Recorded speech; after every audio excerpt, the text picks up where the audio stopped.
You lock the doors, shut the windows, and think you're safe. But what if someone was already inside? Welcome to Nightmares at 3 a.m. Here you'll hear real stories, taken from Reddit, or sent by those who lived through them. Drop a comment. Where are you watching from? What time is it there? We love knowing who's out there. If you like this kind of story, subscribe and turn on notifications. Now, turn off the lights, put on your headphones, because tonight's story is about a home invasion. And it ended very, very badly. My name is Thomas, a recently retired architect, and frankly, I've always thought that silence was the greatest luxury money could buy.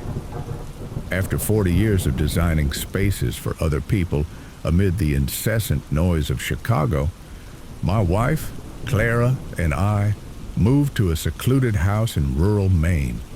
It was our sanctuary, surrounded by acres of pine trees and the kind of silence that feels like it has weight. I had a habit which Clara found amusing.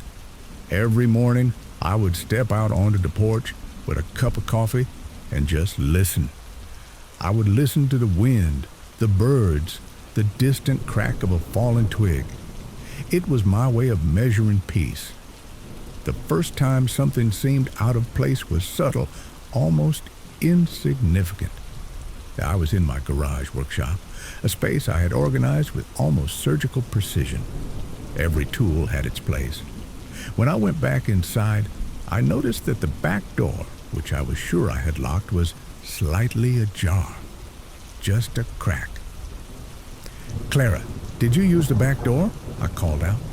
From upstairs, she replied that she hadn't left the house since morning. I closed it, locked it, and assumed it was an oversight on my part. Age, perhaps. We start to forget little things. A week later, it happened again. This time, it was the Sunday edition of the paper. I always left it on the coffee table in the living room, folded in half to the sports section. When I came back from my morning walk, it was on the kitchen table, open to the classified section. Clara was in the garden and swore she hadn't touched it. A cold sensation ran down my spine, but I shook it off.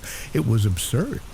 There had to be a logical explanation. Maybe I had moved it myself and forgotten, a little blank in my memory. Things like that happen. Like that famous actor whose name I always forget. What did he do? The Shining? Oh, yes, Jack Nicholson. Sometimes the brain just fails. But the fear, the real fear, began with the shoes. Clara had a pair of gardening boots that she always left on the mat outside her door. One night, I woke up thirsty, and as I was coming downstairs, the moonlight streaming through the living room window caught sight of something on the floor. It was her boots, side by side, perfectly aligned in the middle of the living room rug. They were dirty with dirt, and there was a faint, almost dry trail of footprints that led from the back door to here and then away. My heart sank. I called the police. They came. They were polite, but they found no sign of a break-in. One of the officers, a young man with a world-weary face, suggested that perhaps we were just adjusting to our new home. It's a secluded place, sir. The mind can play tricks. That night, I felt for the first time what it was like to be a prisoner in my own sanctuary. The peace I had so prized had been replaced by a tense, expectant silence. After the police visit, I installed cameras. I didn't tell Clara the real reason. I said it was just a modern precaution. The cameras covered the entrances in the living room. For weeks, nothing happened. Life returned to a semblance of normalcy, but I couldn't hear the silence the same way anymore. I analyzed it. Searching for a jarring note, I found myself compulsively rewatching the footage looking for movement, a shadow. Clara sensed my tension, but I reassured her that it was just the stress of retirement. The confirmation that I wasn't crazy came in a terribly intimate way. One night, I was in my office reviewing the day's footage, more out of habit than expectation, and then I saw it. In the living room footage, taken at 2:32 p.m., when I was in town and Clara was taking her afternoon nap, the back door slowly opened. A man came in. He wasn't a burglar, he wasn't wearing a mask, and he didn't seem in a hurry. He was dressed simply, jeans and a dark jacket. He walked to the center of the room, the same place where the boots had been left, and stood there for almost 10 minutes. He just stood there looking around. He cocked his head as if listening to the house, just as I did every morning. Then he went to the bookshelf, took a book off the shelf, a collection of Robert Frost poetry that I read to Clara, flipped through it for a moment and put it back, but in the wrong place. He hadn't stolen anything. He hadn't broken anything. He just existed in our space. Then he calmly walked out and closed the door behind him. I felt my blood run cold. The violation was not of property, it was of intimacy. That calm presence was more terrifying than any act of violence. I follow Hannah Arendt's thinking about the banality of evil. She talked about how the most terrible acts can be committed by ordinary people in a bureaucratic and passionless way. This man did not look like a monster. He looked like a civil servant carrying out a task. And that normality was what made him so terrifying. I didn't show the recording to the police or to Clara. What would I say? That a man had come into our house to read poetry and then left? They would think I was crazy. Fear had a face now, but the horror came from its incomprehensible logic. He didn't want our belongings. He wanted our space, our silence. He was invading us psychologically. That night, I couldn't sleep. I sat in the darkness of the living room, staring at the bookshelf, at the slightly out-of-place volume of Robert Frost. It was a small cry in the silence, proof that the sanctity of our home was an illusion we had built for ourselves. And the worst part was not knowing if it would ever come back. The threat was no longer an event. It was a permanent condition of our existence.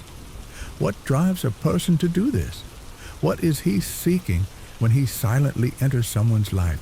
Not to steal, but to disrupt reality itself. Do we all have this capacity to cross the lines of normality just because we can? In that moment, I understood that true terror is not the noise in the dark, but the realization that someone can walk in and out of your life, leaving behind only an echo of their presence, a question that will never be answered. Maybe my grandfather was right when he said, "The safest doors are the ones no one knows exist." Ours, unfortunately, had been discovered. My name is Maya. At 26, I was the cliché young professional. I had moved into a tiny apartment in Seattle to work as a junior programmer at a tech startup. The building was one of those brick monsters from the 1970s, with long hallways and worn carpets that smelled of dust and the lives of hundreds of past tenants. I liked the anonymity. To me, the beauty of a big city was being able to be a spectator, not the spectacle. I had a habit I developed in college. I would talk to myself while I programmed. Short phrases like, "This won't compile," or "Where did I define that variable?" It was like thinking out loud, a harmless monologue to organize the chaos in my head. The first sign that something was wrong was auditory and easy to dismiss. The walls in my apartment were paper thin. I could hear my neighbor's TV, footsteps upstairs, the occasional cry of a baby somewhere down the hall. One night, while I was working, I heard a cough coming from the apartment next door, 4C, seconds after I had coughed myself. Coincidence, I thought. It happens. But the coincidences started to add up. I'd drop a pen on the floor and a muffled thud would echo from the apartment next door. I'd open a can of soda and the same hissing sound would come from there a second or two later. It was subtle enough that I felt ridiculous for worrying. It was like a distorted imitation, an echo, out of sync. I convinced myself that I was just hyper-aware of the sounds because of the stress of my new job. My mother always said I had an overactive imagination. The moment rationalization failed was on a rainy Tuesday. I was frustrated with a bug in my code and muttered to my laptop screen, "Damn infinite recursion." 5 seconds later, I heard it through the wall. It wasn't a sound like that. It was a voice, muffled but unmistakably human, repeating the same words, "Infinite recursion." The air was knocked out of my lungs. I stood completely still, my heart pounding in the silence of my room. It couldn't be. I tried desperately to find a logical explanation. Maybe the neighbor was also a program. Maybe we were watching the same online lecture. But the specificity, the timing, it was impossible.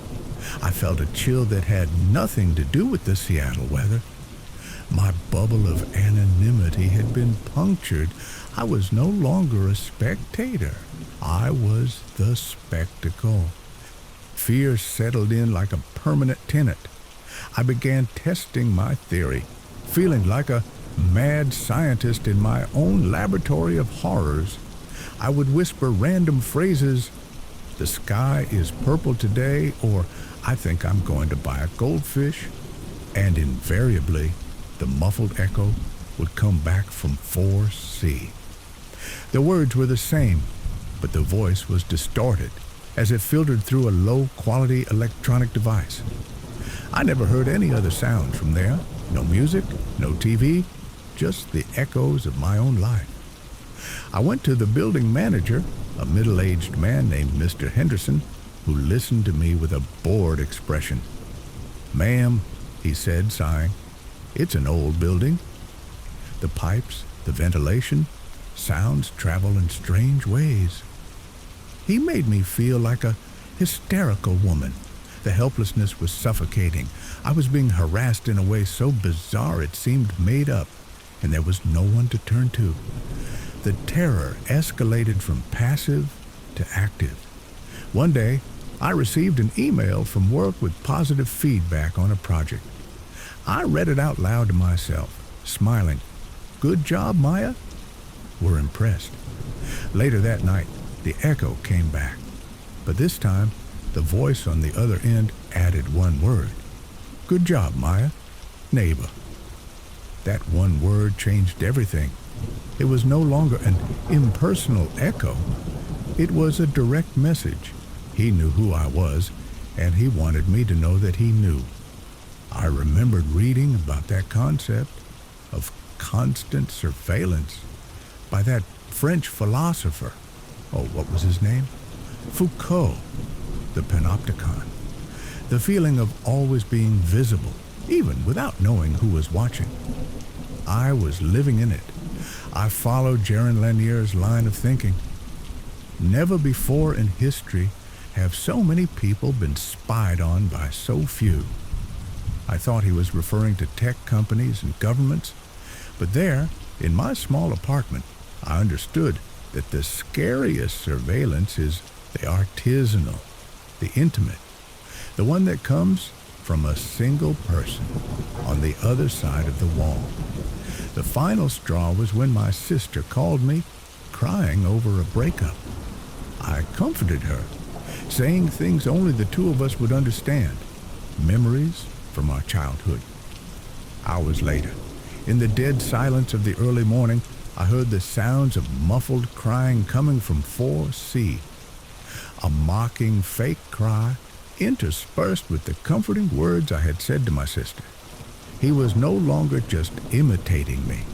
He was stealing the most private moments of my life and turning them into a grotesque performance. The next morning, I started packing my things. I had broken my lease, willing to pay any fine to get out of there. On my last day, as I was taking the last picture off the wall, I noticed something. A small scratch on the cover of an electrical outlet near the wall separating me from 4C. On impulse, I used my fingernail to pry the cover off.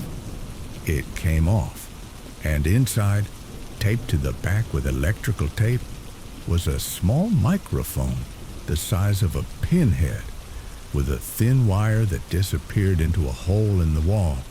It wasn't the walls that were thin, it was my safety that was an illusion. I never knew who lived in 4C. I never saw him. The name on the lease, Mr. Henderson said, was that of a shell company. The threat simply disappeared when I left, but the scar remains. Is every space inherently violatable? Is privacy just a convention we agree to pretend exists? Sometimes, when I'm alone in my new apartment, I find myself speaking in whispers, afraid that the silence around me is not empty, but just waiting to echo my words back to me. My name is Arthur. At 68, I have discovered that a home is not defined by its walls, but by the sound that fill it. For 40 years, this house in suburban Ohio has been filled with Eleanor's sounds. The sound of her sewing machine, the kitchen radio always tuned to a jazz station, her footsteps in the hallway. 6 months ago, Eleanor passed away, and the silence she left behind was a physical presence, a vacuum that swallowed all other sounds. I became the curator of a museum of memories, wandering through rooms that felt too big and too empty. The terror, for me, began not with a noise, but with an absence. It began in the refrigerator. A piece of chicken pot pie I had saved for the next lunch was simply missing. I must have eaten it and forgotten, I muttered to myself. Grief, they say, affects memory. The next week, it was a quart of milk, which seemed to empty in 2 days, even though I barely drank coffee. They were small anomalies, holes in the logic of my solitary routine, but I had a ready explanation for each one. My own mind, clouded by grief. I was becoming an old and forgetful man. The first real alarm, the first sign I couldn't blame on my own head, was the smell of cigarette smoke. It came on a Tuesday night while I was watching TV in the living room, a faint, barely perceptible whiff of cheap tobacco. I froze. Eleanor was asthmatic. Smoking in this house was a cardinal sin. In 40 years, no one had ever lit a cigarette here. I stood up, sniffing the air like an animal. The smell seemed to come from nowhere and everywhere at once. And then it was gone. The next day, as I was taking out the trash, something made me stop. I opened the bag and rummaged through it with a stick, feeling like a complete idiot. And there it was. Under the coffee ground and eggshells, a single cigarette butt, the filter crushed. It wasn't mine. I didn't smoke, and none of my few friends did. Someone had been in my kitchen. Someone had smoked a cigarette and thrown the butt in my trash. I called my son David. I tried to explain, but my voice sounded shaky, paranoid. "Dad, are you sure?" he asked. with that weary patience that children use with elderly parents. Maybe the wind blew in. You need to try to get out more. He didn't believe me. I was alone with this, and the fear was cold and clear and undeniable. The house had ceased to be my sanctuary and had become my observation post. Every creak of the floorboards, every hum of the heater was suspicious. I began to hear other sounds, a slow creaking sound coming from the attic during the day, a muffled coughing fit in the middle of the night, so low I wondered if it wasn't the sound of my own blood pounding in my ears. The thermostat, which I had religiously kept at 68 degrees, I often found at 70. Someone in my house was cold. The fear was morphing into something stranger, a horrible awareness of cohabitation.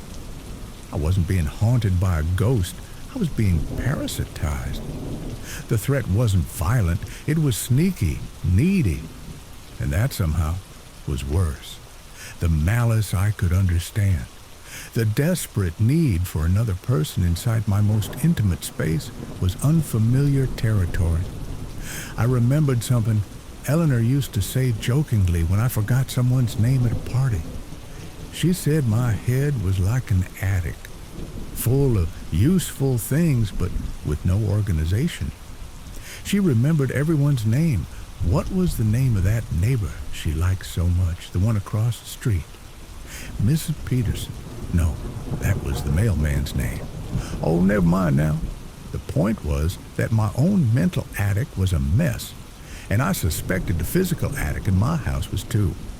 I followed the lead of John Steinbeck, who wrote, "Fear can turn to anger." My fear was solidifying into a cold, hard resolve. I was not going to run away from my own home. I needed to know. One Saturday morning, my heart pounding against my ribs, I grabbed the ladder and climbed to the upstairs hallway. I pulled the rope that opened the attic trapdoor. The folding ladder descended with a dusty groan. A smell hit me immediately, a sour odor of sweat, stale smoke, and spoiled food. I climbed the stairs one at a time. The dim light from the attic's only window revealed the scene. In one corner, an old mattress I kept there was covered with one of Eleanor's blankets taken from the guest closet. Beside it was a collection of food wrappers from my pantry, empty soup cans, boxes of cookies, and on a wooden box, a makeshift ashtray filled with cigarette butts. My invader was not a demon or a monster. He was just a person living a miserable secret life above my head. But it was the last detail that broke something inside me. On top of that same box was a small silver frame that used to sit on Eleanor's nightstand. The photo was of her, smiling on a vacation we took a decade ago. My invader hadn't just stolen my food and my warmth. He had stolen her memory. I crept downstairs quietly, closed the trapdoor, and locked the hallway door. I went to a cheap hotel in town. I didn't call the police right away. What would I say? That there was a homeless man living in my attic, staring at a picture of my dead wife? The situation seemed too intimate, too shameful. The next morning, I called the authorities. They came, found the nest, as they described it, but the person was gone. There was no sign of who it was, how they got in, or how long they stayed. I sold the house within 3 months. I never went back. Sometimes at night, I wonder about that person. I no longer feel fear, but a kind of existential nausea. What drives someone to reduce themselves to this? To live in the shadows of someone else's life? And the hardest question, the one that keeps me awake, what is the appropriate response to such human terror? Anger? Pity? What do you do when you discover that the monster in your attic is not a demon at all, but just a lonely, hungry man. The terrible truth is that there is no clear line between victim and perpetrator, when the only motivation is pure and simple human misery. My name is Chloe, and I've always believed that privacy is a form of self-defense. As a freelance translator, my work and my life took place within the same four walls, so choosing those walls was crucial. That's why I rented a small house in one of those suburban neighborhoods that look like something out of a margarine commercial. A quiet cul-de-sac, perfectly manicured lawns, and a sense of community security. My next-door neighbor, Mr. Abernathy, a widower in his early 70s, introduced himself the day I moved in. He was the epitome of a good neighbor, an easy smile, kind eyes, and a tireless willingness to help. The problem is that I'm not the type to ask for help. I'm self-sufficient by nature, maybe even a bit reclusive. Small talk drains me, and I've always felt like gratitude is a form of debt. The first time the line was crossed, it was so subtle that it barely registered. I was on the phone with the landlord, mentioning in passing a faucet in the kitchen that was dripping occasionally. The next day, I came home from a grocery run and found the dripping had stopped. The base of the faucet was dry but polished, as if it had been recently cleaned. I texted the landlord to thank him. His response came back a few minutes later. "I'm glad you stopped, but it wasn't me." I thought it was odd, but I shrugged it off. Maybe the water pressure had changed. Old houses have their quirks. A week later, my basement door, which had always squeaked annoyingly, fell silent. I hadn't done anything. I began to feel a low hum of anxiety. It was as if the house were repairing itself. It was Mr. Abernathy who gave me the answer, smiling proudly over the hedge that separated our properties. "I noticed that basement door was making noise, honey," he said. "I gave you some oil. It wasn't a bother at all." I was speechless. How could he have heard my basement door from his house? And how had he oiled it without coming in? "Oh, the basement window was ajar," he added, as if reading my mind. "I just reached over. You need to be more careful with these things." I felt a mixture of gratitude and a deep, inexplicable violation. He hadn't asked permission. He had simply seen a problem and fixed it. Mr. Abernathy's kindness became more bold. I would come home to find the recycling bins I had forgotten to take out to the curb, already lined up neatly on the street. Once, a tree branch fell into my yard during a windstorm. By the time I returned home, it had been cut down and stacked like firewood. Each act of unsolicited kindness was a reminder that my space was constantly being monitored. The feeling of surveillance was suffocating. I began to doubt my own memory. Had I mentioned the branch to him? I remembered waving to him that morning. We'd talked about the weather. Had I mentioned something and forgotten? This uncertainty gnawed at me. It reminded me of that old movie, the one with Ingrid Bergman, I think, where her husband makes her believe she's crazy. In the Half-Life, that was the name. I felt like the main character, questioning my own sanity. I decided to test it out. Before I went out for a long walk, I closed all the curtains in the house except for one in the living room, which I left exactly halfway closed. It was a visual anomaly, something only someone paying close attention would notice. When I returned 3 hours later, the curtain was perfectly closed. My heart sank. There was no way he could have reached that curtain from the outside. On my kitchen table was a plate of still warm brownies.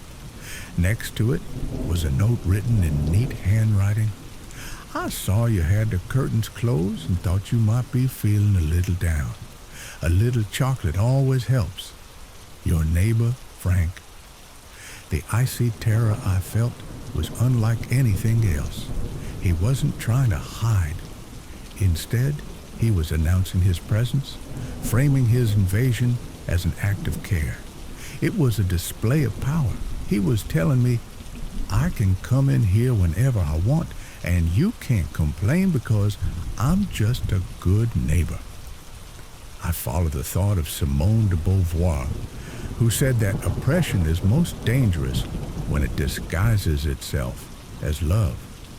Mr. Abernathy's concern was a cage being built around me, and every act of kindness was another iron bar.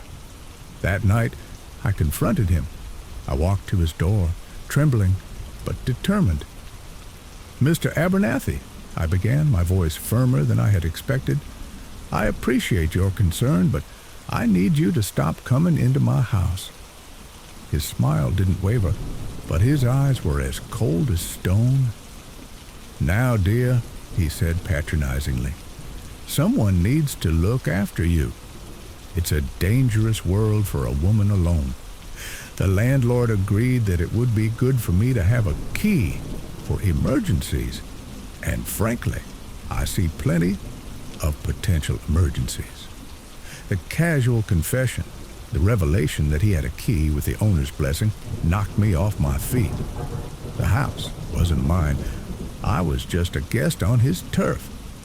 I went back to my house, locked the door, a futile gesture now, and felt like a prisoner. Evil wasn't trying to break down the door. He already had the key. I packed my bags that night. I called the landlord, who was horrified and apologized profusely, confirming the story of the emergency key. The next day, as I was loading the last box into my car, Mr. Abernathy was in his garden, pruning his roses with meticulous care. He looked at me, raised his hand, and gave me a warm, sympathetic smile, as if he were sad to see me go. He didn't need to pretend anymore. He had won. The most enduring horror is not the one that threatens us with violence, but the one that corrupts us with rotten kindness. How do you fight a monster that everyone else sees as a pillar of the community? And how can you feel safe anywhere when you learn that the walls you build can be easily breached, not with force, but with a smile and a spare key? My name is Sam. When my wife Jenna and I bought our first home, a bank-repossessed property on a tree-lined street in Vermont, I saw the phrase "sold as is" as an invitation. It meant a blank canvas, a chance to build our own world. I discovered all too quickly that the phrase didn't mean blank canvas at all, but rather someone else's unfinished story. And we were the new, unwanted characters. The previous family, the Garlands, had left in a hurry. We found clothes in the closets, dishes in the dishwasher, and a single, solitary cereal in the pantry. It was like exploring the ruins of a civilization that had collapsed overnight. The house smelled not of abandonment, but of life interrupted. While cleaning out the basement, we found a door that had been nailed shut. My curiosity got the better of me. I ripped up the boards. The room was completely empty except for one wall. On it was a penciled-in height chart, like the ones you make for children, with dates and a name, Leo. The last mark, dated just 8 months earlier, was at chest level. The first signs that we weren't alone came not inside the house, but outside. An old, beat-up beige sedan began to appear at the end of our street, always after dark. It would sit there for hours, its headlights off, a dark silhouette against the suburban night. We never saw anyone leave. Then the gifts began. In the mornings, we'd find strange things on our porch. A bald tennis ball, an action figure with a broken arm, a half-empty jar of pickles. It was the detritus of a familiar life, bizarre, silent offerings left on our doorstep.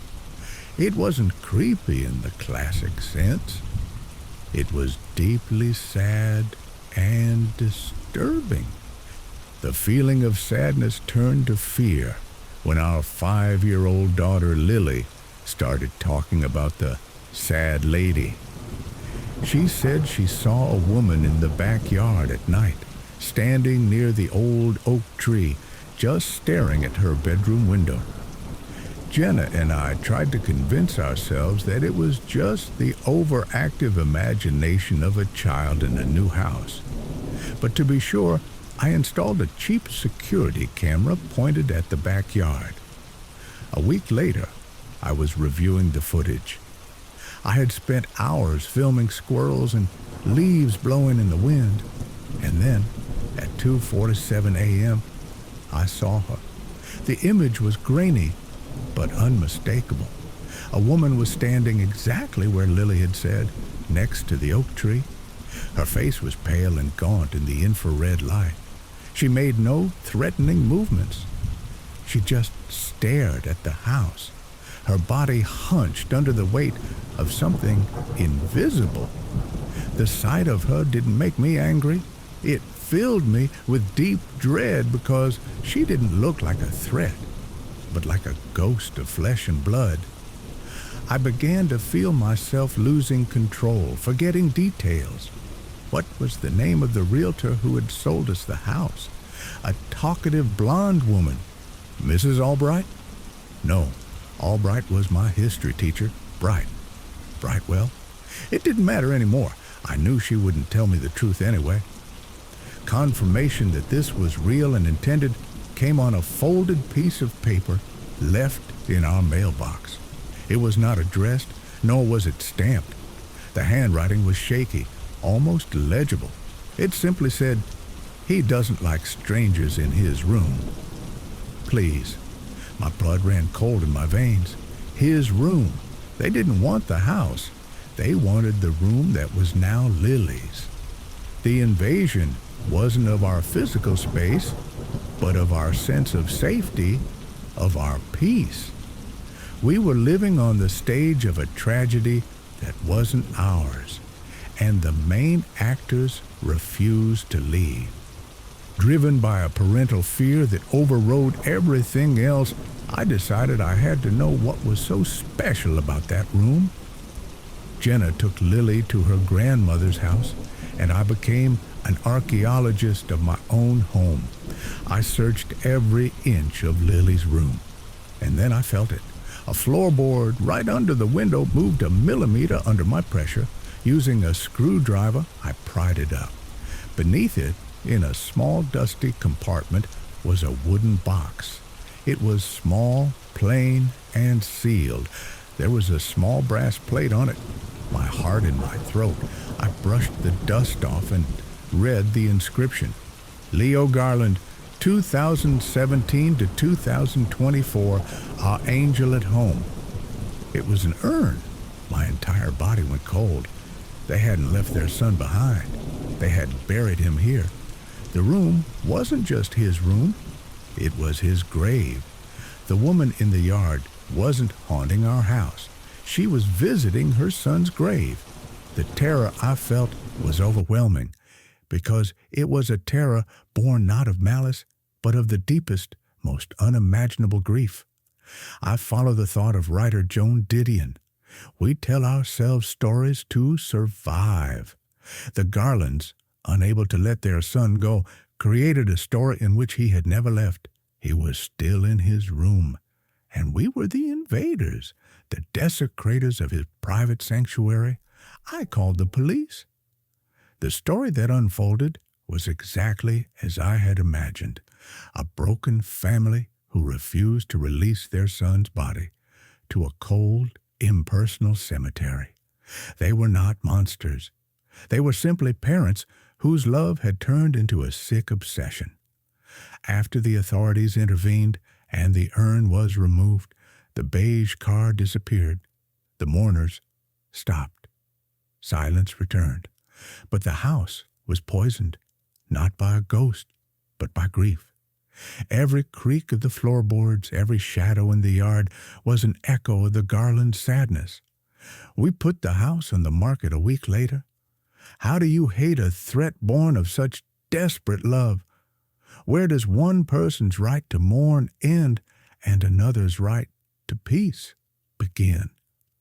The most human terror is not the one that confronts us with evil, but the one that forces us to face a pain so overwhelming that it overflows and drowns everyone around it. The house wasn't haunted. It was heartbroken, and there's no way to fix that. My name is Ben, and I'm a data analyst. My life, until I was 28, was a search for logical order. I like systems, patterns, causes, and effects. When I moved into a boring apartment in Denver, it was for that very reason. It was a predictable unit in a predictable building, a place where variables were controlled. I always believed that any problem could be solved if you just found the right person and explained the facts clearly. The world, to me, was an operating system that most of the time worked. The first glitch in my system came in the form of an envelope. It was junk mail addressed to a Robert Foster. I didn't think much of it. Mistakes happen. I threw it away. But then another one came, and another. Letters from banks, credit card offers, all for Robert Foster. I started writing, "Return to sender does not live at this address," and putting them back in the mail. It was the logical procedure to follow. But the letters kept coming back, sometimes with a new address sticker over my handwriting. The system wasn't correcting itself. It was making the mistake. I called the bank whose name came up most often. After 20 minutes on hold, a bored clerk informed me, "Sir, our records show that Robert Foster's account is registered at this address. There's nothing I can do." The logic was failing. Anxiety began to creep in as the tone of the letters changed. Offers became demands. Bills were due. Interest notices. Robert Foster's financial life was falling apart, and the wreckage was arriving at my door. That unfamiliar name began to take on a weight, a personality. Robert Foster was a man with problems, and somehow his problems had become mine. The tipping point, the moment when the anomaly became a horror, was the arrival of a small box. It was from the pharmaceutical mail service. Inside was a bottle of medicine with the name Robert Foster printed on the label, a heart medication. Looking at that bottle in my hand in my kitchen was deeply disturbing. This was no longer a data error. It was a dangerous glitch in the real world. A real man's life was being diverted into mine. What if he needed that medicine? My orderly identity was being invaded by the chaotic biology of a stranger. I felt helpless, trapped in a bureaucratic nightmare. My home, my sanctuary of order, had become the repository of someone else's chaos. I began to feel like a character in one of those stories by that Czech author. Oh, what's his name? What did he write? The Process. Kafka. Yes, I follow Franz Kafka's thinking. Logic may be irrefutable, but it cannot survive confrontation with a system that does not want to listen. I was shouting into an administrative vacuum. The invasion, which had been paper-based, became physical one Thursday afternoon. A loud, authoritative knock came at my door. I looked through the peephole and saw two large men in jackets. I opened the door hesitantly. "We're looking for Robert Foster," the taller one said bluntly. His voice was hard. "He doesn't live here," I said for what felt like the 100th time. "It's a mistake." The man laughed an unpleasant sound.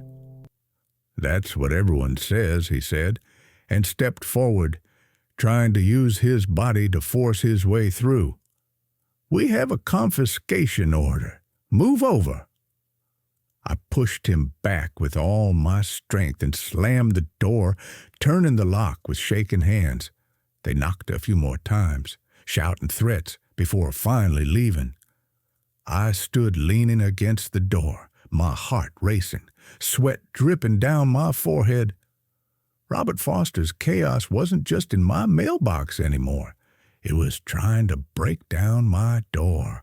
This unknown man didn't need to be here to break into my home. The consequences of his life were the invaders. I decided I couldn't live there anymore. I started packing my things that very night. It was while I was cleaning behind an old cast-iron radiator that I found it, an old wallet, covered in dust. My stomach turned. I opened it. The driver's license showed a middle-aged man with tired eyes and a forced smile. The name was Robert Foster. The address was mine. He had lived there. But the most chilling discovery was in another compartment of the wallet. A folded piece of paper. It was a restraining order. Robert Foster was legally forbidden from coming within 500 feet of a woman named Sarah Jenkins. Attached to the order was a grainy photo of her, printed on cheap paper. I recognized the face immediately. It was the quiet woman from apartment 2B across the hall. The woman I'd wave politely to every now and then. The puzzle came together in my mind with horrifying clarity. The mail wasn't a random error. It had been reactivated, maybe by him, as a form of remote harassment, or maybe it was just the system catching up to him, and I was just the obstacle in its path. I wasn't the target. I was an unwitting human shield, an address that separated him from her. My house wasn't a home. It was a loophole in the law, a battlefield in someone else's Cold War. What is a home, anyway? Is it just an address, a set of coordinates? Or is it the space where someone else's life ends and yours begins? The horror wasn't about an evil man trying to get in.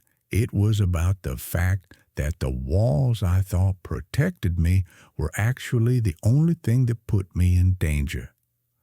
I was living in the impact zone of someone else's life, and the worst part was that I would never know if the threat had truly disappeared or if it was just waiting for a new tenant.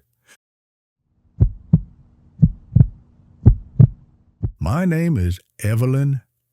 As an archivist, I spend my days preserving other people's pasts in temperature-controlled boxes and filing cabinets. I've always found it ironic that in my personal life, I've been searching for the exact opposite, a blank canvas. That's what I thought I'd found in a quaint little town in New Hampshire. A 200-year-old colonial house that had been sold for a price that seemed too good to be true.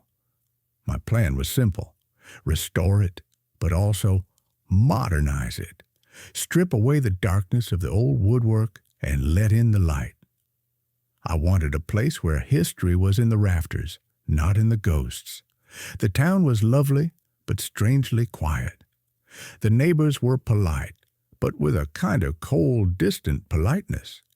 My waves were met with a brief lift of the chin. My smiles were not returned.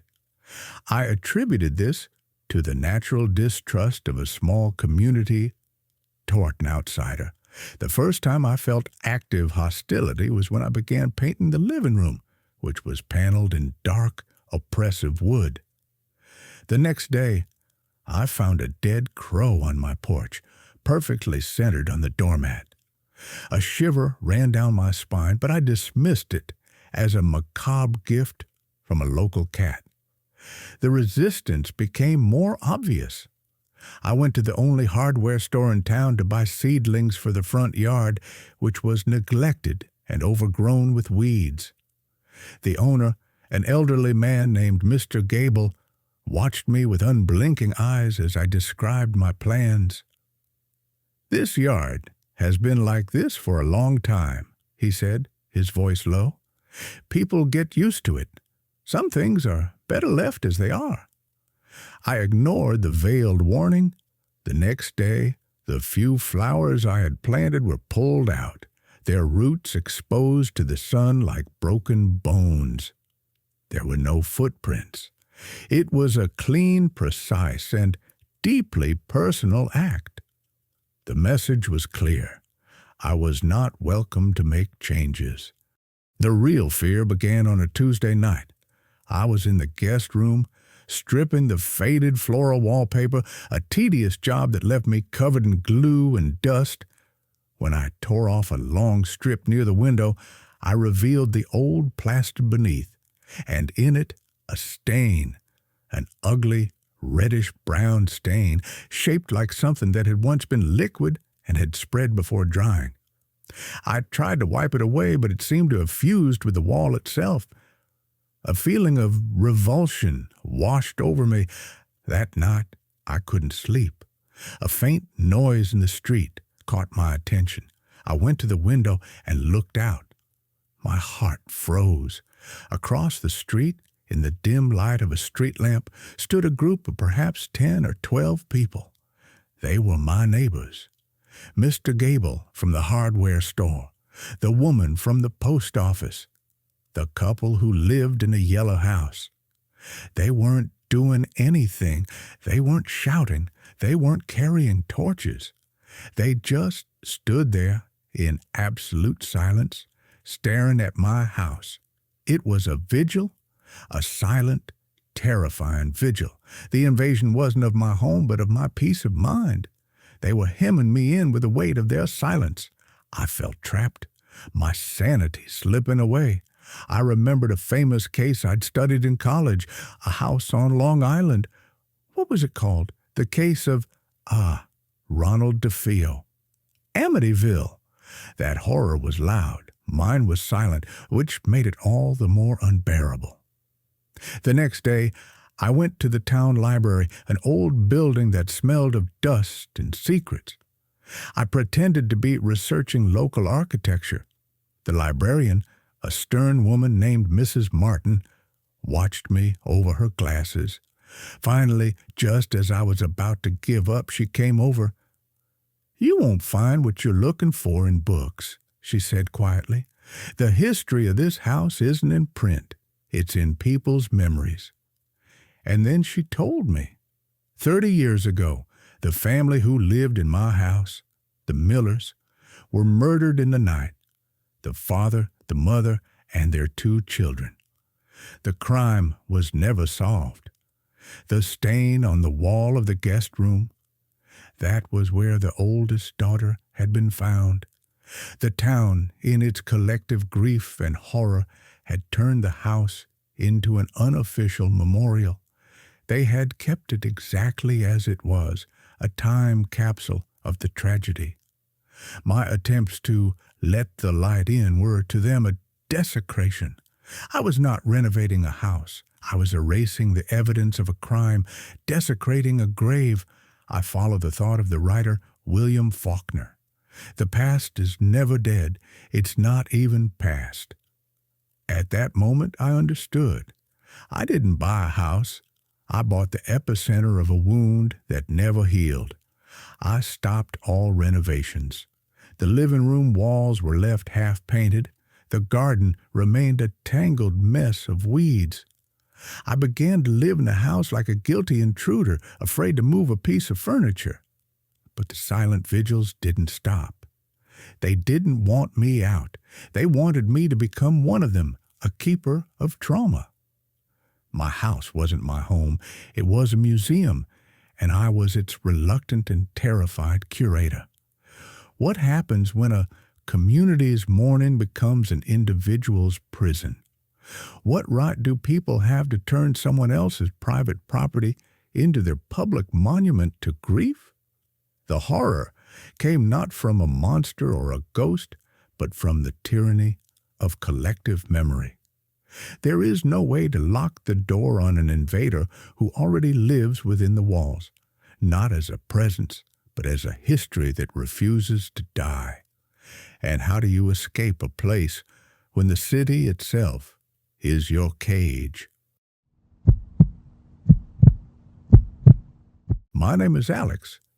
I moved to Portland, Oregon when I was 25 with the express goal of becoming anonymous. I came from a small town and a large, complicated family where my every move was news and every decision was a debate.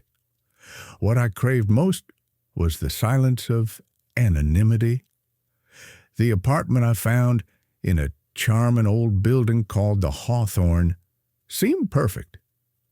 I've always felt that a new address was the purest form of a fresh start, a command to erase what came before.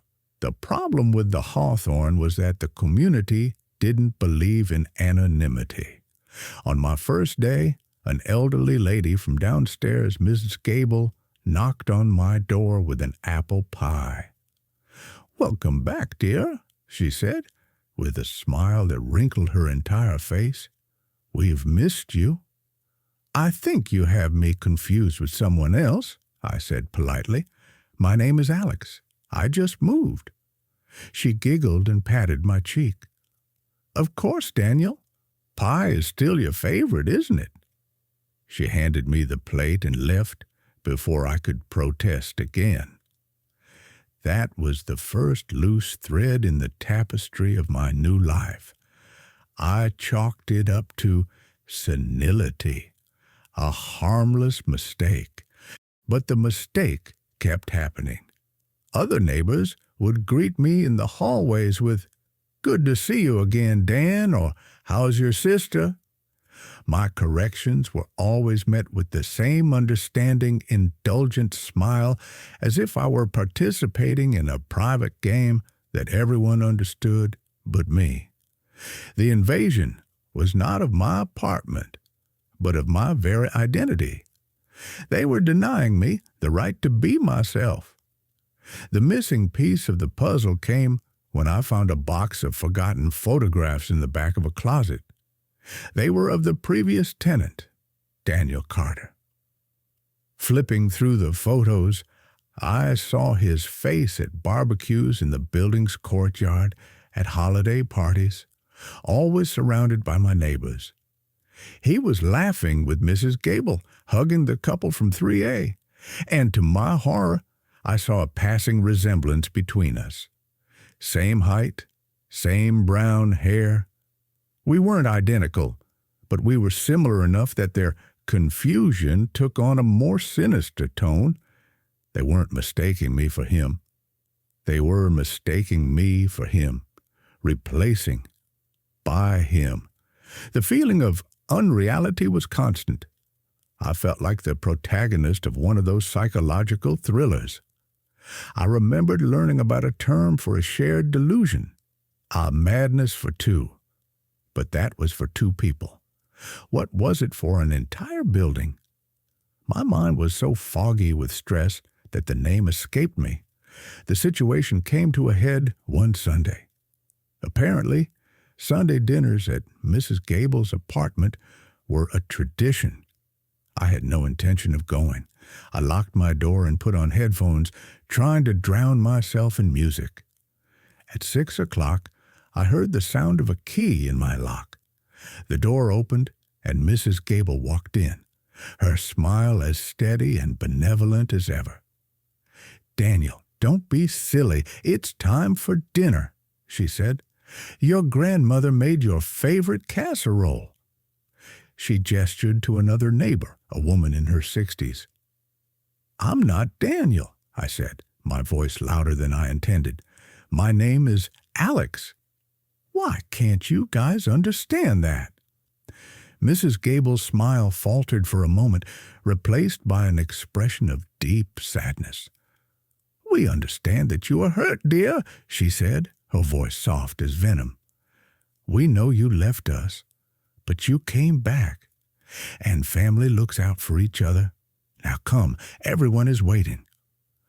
At that moment, I understood the horror of my situation. They weren't neighbors. They were a surrogate family, a clan of lonely people who had adopted the previous tenant. And when the real Daniel left, they simply waited for the next person who looked vaguely like him to come along and fill the vacant role. I hadn't rented an apartment. I had inherited the role of the prodigal son in a play I couldn't escape. I follow the thinking of sociologist Irving Goffman, who described how we all play roles in life. My terror was that my role, my script, and my costume had been chosen for me. The stage was my apartment, and the audience wouldn't let me leave. I fled that night. I didn't pack. I left behind my furniture, my books, my clothes. I grabbed my wallet and my keys and slipped out the back door like a thief. I drove for hours aimlessly, the car's engine the only sound in a world that suddenly seemed silent and blissfully anonymous. Months later, in a new city, in a new impersonal apartment, I received a letter. It had been forwarded from the Hawthorne. It was a birthday card. Inside was a handwriting of several people. It read, "Happy birthday, Daniel. The door is always open. Your family." They weren't angry that I had run away. They had simply incorporated my escape into their story. The prodigal son had left again. But the family would always be waiting. The invasion would never end, because it wasn't about my physical space. It was about the space I occupied in their minds, and that was a door I could never close. How do you defend yourself against an enemy who believes he loves you?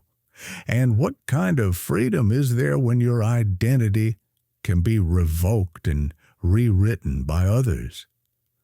The deepest terror is not hate, but a possessive love that refuses to see you for who you are and sees only who it needs you to be. My name is Julia. I'm a painter, but contrary to what many people think, I'm not a person of chaos and vibrant colors. I'm a minimalist. My work is about control, about the beauty of empty space and the purity of a straight line. So when I found an industrial loft for rent in Baltimore's Docklands, it felt like a miracle. The walls were tall, white, and immaculate. It was a sanctuary of blank canvas, the perfect place for me to impose my order. The landlord mentioned in passing that the previous tenant, a reclusive artist named Elias Thorne, had died in the apartment. A strange man, he said, but he paid his rent on time. I dismissed it. Artists, to me, were just professional neighbors. I've always felt that a space only begins to have a story when its own story begins in it. The first anomaly was a stain. On one of the larger walls, there was a very subtle discoloration, almost a watermark, visible only when the late afternoon light hit it from a certain angle. Annoyed by the imperfection, I painted it over with 2 coats of high-quality white paint. The next day, the stain seemed to have returned, a pale ghost resurfacing through the fresh paint. I attributed it to humidity, to the poor quality of the wall, an imperfection to be conquered. Then I began to notice other defects. There were fine, almost invisible patterns etched into the wooden floorboards, like a map of a place that didn't exist. And there was a smell, a faint but persistent odor of linseed oil and something else, something vaguely metallic and sweet, that seemed to emanate from the walls themselves, especially on warm days. The house didn't feel empty. It felt expectant. The horror revealed itself one August night during a heat wave that made the loft air heavy and humid. I was working late, sweating under the studio lights, when I looked at the stained wall. The stain was no longer pale. The humidity had activated something. The discoloration had deepened, coalesced, forming the unmistakable image of a face. It was a painting, a huge abstract face with empty eyes and a mouth open in a silent scream. It was not painted. Already wall. Somehow, he was within from the wall. My blank canvas sanctuary had become a haunted canvas. I tried scrubbing the image with solvents, but nothing happened. The paint was fused to the plaster. It was part of the structure of my house. I remembered reading about an artist, a Spanish painter famous for his dark works, Goya. The black paintings he painted on the walls of his own home. I felt like I was living inside the disturbed mind of a stranger. Curiosity mixed with fear led me to research Elias Thorne. I found an old, obscure art blog that described him as a cult figure, a bio-artist, who believed that true art should be alive, breathing, and changing with its environment. The blogger spoke reverently of Thorne's final unseen masterpiece, a project he called The Resident. The description chilled me to the bone. Thorne had spent his later years developing a technique in which he mixed pigments with chemicals that reacted to heat and humidity, and, according to the blog, with his own blood. He would apply this mixture to the walls of his apartment in translucent layers, creating images that would lie dormant and invisible until the heat and breath of a new occupant slowly revealed them. I was not the inhabitant. I was the revealer. My body heat, the steam from my shower, the heat from my kitchen, my very biological presence was completing his masterpiece. The invasion was not someone entering my home. The invasion was my very existence, which activated the artistic ghost he had left behind. I follow the thinking of Andy Warhol, who said, "Art is anything you can get away with." Elias Thorne had gotten away with it in a spectacular way, and his canvas was my home, my life.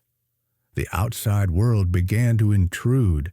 Young men dressed in black, art students, began to appear outside my building, staring at my windows. I received notes on my door. "We saw his work awaken. You are the guardian." The invasion was gaining followers. The final straw was when I got home and found the door unlocked. I walked in with my heart in my mouth. Nothing had been stolen. But in the center of the room was a can of turpentine and a single note. "Don't you dare put him out. He's part of the house now." That night, I didn't paint. I just sat in the dark, staring at the ghostly face on the wall, which seemed to darken and lighten with the cycle of the heater. I couldn't paint over it. I couldn't tear down the wall. I was living inside another artist's work. He had turned me against my will into his collaborator. What constitutes an invasion? Is it a body walking through a door, or is it an idea that refuses to leave? Who is the true owner of a space, the one who pays the rent or the one who leaves an indelible mark? The terror was not that Elias Thorne was dead. The terror was that his will, his art, was more alive than ever, and he was using me to breathe. I could not expel him. I was the air in his plaster lungs,